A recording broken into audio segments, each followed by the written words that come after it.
ನಮಸ್ಕಾರ. ವನಜಾ ಮಲ್ನಾಡ್ ಬಂದಾಯ್ತು. ಹೊಸ ವಿಡಿಯೋ ತಂದಾಯ್ತು. ಬನ್ನಿ ಇವತ್ತು ಪ್ರೇಮ ಕಾವ್ಯ ಸೀರಿಯಲ್ಲು ಹೇಗೆ ಮೂವ್ ಆಗುತ್ತೆ, ಏನು ಸ್ಟೋರಿ ನೋಡೋಣ ಬನ್ನಿ. ಅದಕ್ಕೆ ಮುಂಚೆ ನನ್ನ ಚಾನಲ್ಗೆ ಸಬ್ಸ್ಕ್ರೈಬ್ ಮಾಡಿಲ್ಲ ಅಂದರೆ ದಯವಿಟ್ಟು ಸಬ್ಸ್ಕ್ರೈಬ್ ಮಾಡ್ಕೊಳ್ಳಿ. ಹಾಗೆ ಒಂದು ಲೈಕ್ ಕೊಡಿ. ಇವತ್ತು ಪ್ರೇಮ ಅವ್ರ ಮನೆಗೆ ಬಂದಿದ್ದಾಳೆ. ಬಂದರೆ ಡೈರೆಕ್ಟ್ ಬರೋಕ್ಕಾಗಲ್ಲ. ಹಂಗಾಗಿ ಕದ್ದು ಮುಚ್ಚಿ ಬರಬೇಕಾಗಿದೆ. ಅವ್ರ ಅತ್ತೆಗೆ ಮೆಡಿಷನ್ನು ಚೇಂಜ್ ಮಾಡಿ ಪಾಯ್ಸನ್ ಮೆಡಿಷನ್ ಕೊಡ್ತಿದ್ದಾಳೆ. ಅದಕ್ಕೋಸ್ಕರ ಈ ಹುಡುಗಿ ಪಾಪ ಮಾತು ಬರಲ್ಲ. ಆದ್ರೂ ಫೋನ್ ಮಾಡಿ ವಿಡಿಯೋ ಕಾಲ್ ಮಾಡಿದಾಗ ಈ ಥರ ಮಾತ್ರೆ ಬದಲಾಯಿಸ್ತಾ ಇದ್ದಾರೆ, ನೀನು ಬಾ ಬೇಗ ಅಂತ ಹೇಳಿ ಕರೆಸ್ಕೊಂಡಂಗೆ. ಆಯಿತು ಬರ್ತೀನಿ ಅಂತ ಹೇಳಿ ಆಮೇಲೆ ಅಲ್ಲಿ ಅತ್ತೆಗೂ ಮುಖ ತೋರ್ಸೋಕ್ಕಾಗಲ್ಲ. ಇಲ್ಲಿ ಅವಳು ಬರ್ತಾಳೆ. ಅವಳು ಹೇಗೆ ಅಂದರೆ ಅವಳಿಗೆ ಈ ಮನೆಗೆ ಅವರ ಬಾ ದೊಡ್ಡ ಮಾವನ ಹೆಂಡತಿ ಆಗಬೇಕಾದವಳು ಮದುವೆ ಮಾಡ್ಕೊಳ್ಳಿಲ್ಲ ಅನ್ನೋ ಸೇಡು ತೀರಿಸ್ಕೊಳ್ಳೋದಕ್ಕೆ ಪಾಪ ಅವನ್ನೂ ಸಾಯಿಸ್ಬಿಡ್ತಾಳೆ. ಮತ್ತು ಸಾಲದಕ್ಕೆ ಕಲ್ಯಾಣಿಗೂ ಕೂಡ ಪಾಯ್ಸನ್ ಕೊಟ್ಬಿಟ್ಟು ಸ್ಲೋ ಪಾಯ್ಸನ್ ಕೊಟ್ಟು ಅವಳನ್ನೂ ಸಾಯಿಸಬೇಕು ಅಂತ ತೀರ್ಮಾನ ಮಾಡ್ಕೊಂಡಿದ್ದಾಳೆ. ಇವರಿಬ್ಬರನ್ನೂ ಒಂದು ದಿಕ್ಕಲ್ಲಿ ಕಳಿಸ್ಬಿಟ್ಟು ಅವರು ಮಾದೇವನ ಹೆಂಡ್ತಿನೂ ಕಳಿಸಾಯಿತು. ಈ ಕಡೆ ರಾಮು ಹೆಂಡ್ತಿನೂ ಕಳಿಸಾಯಿತು. ಎಲ್ಲರೂ ಕಳಿಸ್ಬಿಟ್ಟಿದ್ದಾಳೆ. ಇವಾಗ ಅವಳು ಆರಾಮಾಗೇ ಇರಬೇಕು ನಾನು ಒಬ್ಬಳೇ ಅಂತ ಅವಳು ತೀರ್ಮಾನ ಮಾಡ್ಕೊಂಡಿದ್ದಾಳೆ. ಈ ಪ್ರೇಮ ಹೇಳ್ತಾಳೆ, ಈ ಮೆಡಿಷನ್ ಯಾವುದು ತೋರಿಸು ಅಂದಾಗ ಬೀಗ ಹಾಕಿದ್ದಾರೆ ಅಂತ ಹೇಳ್ತಾಳೆ ಇವಳು ಹುಡುಗಿ. ಆವಾಗ ಆ ಕೀ ಎಲ್ಲಿದೆ ಅಂತ ಗೊತ್ತಾ ಅಂದಾಗ ಕೀ ಅಲ್ಲಿ ರೂಮಲ್ಲಿದೆ ಅಂತ ಹೇಳ್ತಾಳೆ, ಅಂದರೆ ಮೂಕ ಭಾಷೆಯಲ್ಲಿ ಹೇಳ್ತಾಳೆ. ಆವಾಗ ಹೋಗಿ ತೊಗೊಂಡು ಬಾ ಮೆತ್ತಗೆ ನೋಡೋಣ ಅಂದ ಹೋಗಿ ತಗೊಬರ್ತಾಳೆ. ಕಲ್ಯಾಣಿ ನಿದ್ರೆ ಮಾಡ್ತಿರ್ತಾಳೆ. ಆ ಟೈಮಿಗೆ ಇವಳು ಹೋಗಿ ದಿಂಬಡಿಯಿಂದ ಕೀ ತಂದು ಕೊಡ್ತಾಳೆ. ಕೀ ತಂದು ಕೊಟ್ಟಾಗ ಆ ಕೀನಲ್ಲಿ ಡ್ರಯರ್ ತೆಗೆದು ಟ್ಯಾಬ್ಲೆಟ್ ನೋಡ್ತಾಳೆ. ರಾಮು ಬೇರೆ ಟ್ಯಾಬ್ಲೆಟ್ ಕೊಟ್ಟಿರ್ತಾನೆ. ಆ ಟ್ಯಾಬ್ಲೆಟನ್ನ ಅಲ್ಲಿ ಇಟ್ಬಿಟ್ಟು ಈ ಟ್ಯಾಬ್ಲೆಟನ್ನೆಲ್ಲ ವಾಪಸ್ ತಗೊಂಬಿಡ್ತಾಳೆ. ತಗೊಂಡು ಆಮೇಲೆ ಬೀಗ ಹಾಕಿ ನಾಳೆ ಬೀಗನ ಚೇಂಜ್ ಮಾಡಿದ್ರು ಮಾಡ್ಬೋದು ಅಂತ ಹೇಳ್ಬಿಟ್ಟು ಇವಳೇನು ಮಾಡ್ತಾಳೆ, ಆ ಬೀಗನ ಇನ್ನೊಂದು ಅಚ್ಚು ಸೋಪಲ್ಲೇ ಅಚ್ಚು ಮಾಡ್ಕೋತಾಳೆ. ಇಲ್ಲ ಅಂದರೆ ಇವಳು ಮತ್ತೆ ಏನಾದರೂ ಪ್ರಾಬ್ಲಮ್ ಮಾಡ್ತಾಳೆ ಅಂತ ಗೊತ್ತು. ಹಾಗಾಗಿ ಸೋಪಲ್ಲಿ ಅಚ್ಚು ಮಾಡಿಕೊಂಡು ಇನ್ನೊಂದು ಕೀ ಮಾಡಿಸ್ಕೊಂಡು ಬರ್ತೀನಿ ಅಂತ ಹೇಳಿ ಅಲ್ಲಿಂದ ಏನಾದರೂ ಡೀಟೇಲ್ಸ್ ಬೇಕಲ್ಲ ಅವಳದು. ಡೀಟೇಲ್ಸ್ ಇದ್ದರೆ ನಾವು ಅವಳನ್ನು ಹಿಡಿಬೋದು ಯಾವ ಥರನಾದರೂ. ಏನಕ್ಕೆ ಇವಳು ಬಂದು ಸೇರ್ಕೊಂಡಿದ್ದಾಳೆ, ಯಾರು ಏನು ಎತ್ತ ಒಂದು ಗೊತ್ತಿಲ್ವಲ್ಲ ಅಂತೇಳಿ ಸೊಪ್ಪಿನ ಅಚ್ಚು ಹಾಕಾದ್ಮೇಲೆ ಅವಳು ಅದನ್ನು ಇಟ್ಕೊಂಡು ರೂಮಿಗೆ ಹೋಗ್ತಾರೆ. ರೂಮಿಗೆ ಹೋಗಿ ಡ್ರಾಯರು ದಿಂಬಡಿ ಎಲ್ಲ ಕಡೆ ಹುಡುಕ್ತಾಳೆ. ಎಲ್ಲಿ ಹುಡುಕಿರೂ ಏನೂ ಸಿಕ್ಕಿರಲ್ಲ. ಲಾಸ್ಟಲ್ಲಿ ಒಂದು ಫೋಟೋ ಸಿಕ್ಕುತ್ತೆ ಅವಳದು ಮತ್ತು ಈ ಮನೆ ದೊಡ್ಡ ಭಾವಂದು, ಅಂದರೆ ಕಲ್ಯಾಣಿಗೆ ಭಾವ ಆಗಬೇಕು, ರಾಮುಂಗೆ ದೊಡ್ಡಪ್ಪ ಮತ್ತು ಮಾದೇವಂಗೆ ಅಪ್ಪ, ಈ ಥರ ಸಂಬಂಧದಲ್ಲಿ ಅವಂದು ಮತ್ತು ಇವಳದು ಫೋಟೋ ಸಿಗುತ್ತೆ. ಈ ಫೋಟೋ ತೊಗೊಳ್ತಾಳೆ. ಆ ಫೋಟೋನ ತೊಗೊಂಡು ಅವಳು ಇಲ್ಲೇ ಇದ್ದವಳಲ್ವ ಪ್ರೇಮ, ಅವಳಿಗೆಲ್ಲ ಗೊತ್ತು ಯಾವ ಕಡೆ ಹೋಗ್ಬೋದು ಏನು ಕತೆ ಅಂತ. ಅಲ್ಲಿ ಮೆಟ್ಲತ್ತು ಬರ್ತಾ ಇರ್ತಾಳೆ.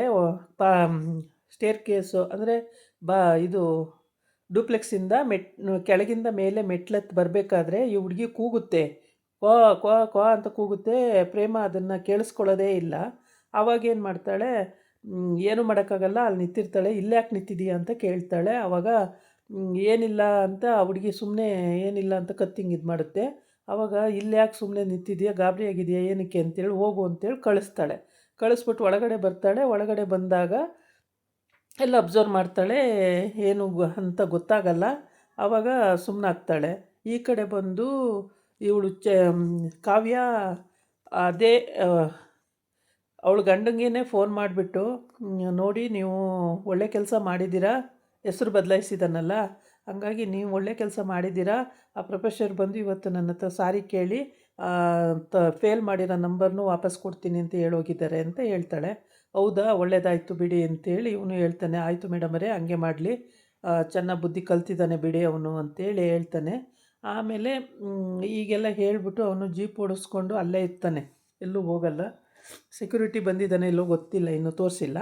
ಆಮೇಲೆ ಇವನು ಮಾದೇವ ಜೀಪಲ್ಲಿ ಪ್ರೇಮಂಗೆ ಫೋನ್ ಮಾಡ್ತಾನೆ. ಪ್ರೇಮ ಹೇಳ್ತಾಳೆ, ಹೇಗಿದ್ದೀರಾ ಇವಾಗ ಅಂತೆಲ್ಲ ಕೇಳಿ ವಿಚಾರಿಸ್ಕೊಂಡಾದಮೇಲೆ ಪ್ರೇಮ ಇವಳು ಕಾವ್ಯ ಫೋನ್ ಮಾಡ್ದಾಗ್ಲೇ ಗಲಾಟೆ ನಡೀತಾ ಇರುತ್ತಲ್ಲಿ. ಗಲಾಟೆ ನಡೀತಾ ಇರ್ಬೇಕಾದ್ರೆ ಏನು ಗಲಾಟೆ ಆಗ್ತಿದೆಯಲ್ಲ ಅಂತ ಕೇಳ್ತಾಳೆ. ಆವಾಗ ಯಾರನ್ನೋ ಬೆರೆಸ್ಕೊಂಡು ಹೋಗ್ತಿದ್ದಾರೆ, ಒಂದು ನಿಮಿಷ ಆಮೇಲೆ ಮಾಡ್ತೀನಿ ಬಿಡಿ ಮೇಡಮರೇ ಅಂತ ಇಡ್ತಾನೆ ಮಾದೇವ. ಇಟ್ಟು ಯಪ್ಪನ ಬೆರೆಸ್ಕೊಂಡೋಗಿ ಚೆನ್ನಾಗಿ ಹೊಡೆದತ್ಲೆ ಸಾಯಿಸೇ ಬಿಡ್ತಾರೆ ಅಲ್ಲಿ ಮುಂದಕ್ಕೆ ಹೋಗಿ. ಆವಾಗ ಯಾರೋ ಹೊಡ್ದಂಗೆ ಆಯ್ತಲ್ಲ ಅಂತ ಹೇಳ್ಬಿಟ್ಟು ಅವನು ಜೀಪ್ ಅಲ್ಲೇ ನಿಲ್ಲಿಸಿ ಬರೋದು ಲೇಟ್ ಆಗುತ್ತೆ. ಅಷ್ಟೊತ್ತಿಗೆ ಅಲ್ಲಿ ಜನ ಎಲ್ಲ ಸೇರ್ಕೊಂಡ್ಬಿಡ್ತಾರೆ. ಉಸಿರಾಡ್ತಿದ್ದಾನಂತ ನೋಡ್ತಾರೆ. ಸತ್ತೇ ಹೋಗಿರ್ತಾನೆ. ಅಯ್ಯೋ ಸತ್ತೇ ಹೋಗಿದ್ದಾನಲ್ಲ ಅಂತ ಒಂದು ಅಮ್ಮ ಬಂದುಬಿಟ್ಟು, ನೀವೆಲ್ಲ ಮನುಷ್ಯರ ವೀಡಿಯೋ ಮಾಡ್ತಾಯಿದ್ದೀರಲ್ಲ, ನಿಮಗೆ ವೀಡಿಯೋ ಮುಖ್ಯನಾ ಮನುಷ್ಯನ ಜೀವ ಮುಖ್ಯನಾ?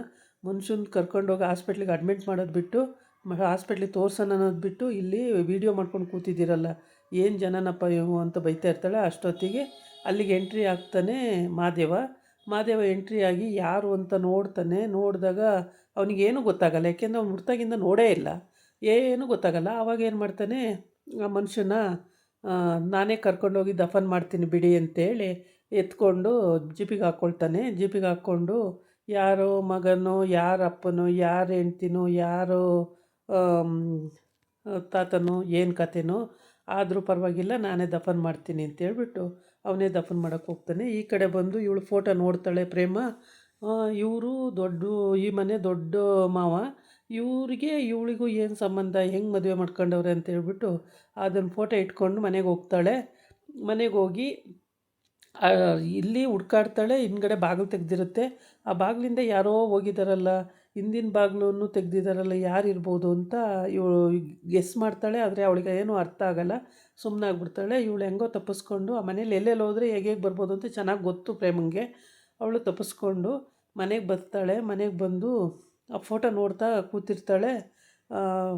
ಫೋಟೋ ನೋಡ್ಕೊಂಡು ಕೂತಿದ್ದಾಗ ಏನೂ ಅರ್ಥ ಆಗಲ್ಲ ಇವಳಿಗೆ. ಹೆಂಗೆ ಇದೆಲ್ಲ, ಯಾವ ಥರ ಇವಳು ಹೆಂಗೆ ಇವರಿಗೆ ಹೆಂಡ್ತಿ ಆದಳು, ಹಾಗೆ ಹಿಂಗೆ ಅಂತೇಳಿ.